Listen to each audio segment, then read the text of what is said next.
রাত, আরিয়ান হাতে পুরনো কাগজের মানচিত্র নিয়ে বসে আছে। চাঁদের আলো মানচিত্রের উপর পড়ছে। আরিয়ান ধীরে বলল, মেঘ পাহাড়ের ওপারে। এটা কি সত্যি কোনো জায়গা? কখনো কখনো একটা ছোট সূত্রই বড় যাত্রা শুরু করে। সকাল, আরিয়ান একটা ছোট ব্যাগে খাবার ও পানি রাখছে। বৃদ্ধ লোকটি অবাক হয়ে বলল, তুমি কোথায় যাচ্ছ বাবা? আরিয়ান বলল। আমি মাকে খুঁজতে যাচ্ছি।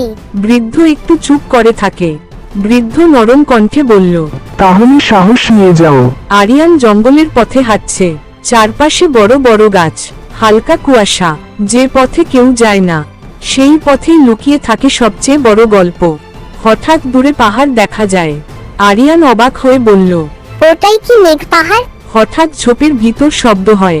একটা অচেনা ছেলে বের হয়ে আসে। অচেনা ছেলে বলল, তুমি কি ওই মানচিত্রটা পেয়েছো? আরিয়ান অবাক। আরিয়ান বলল, তুমি এটা কিভাবে জানো?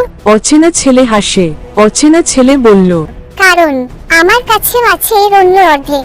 সেই নিজের পকেট থেকে অন্য অর্ধেক মানচিত্র বের করে। একই রহস্য, দুই অজানা পথিক। চলবে।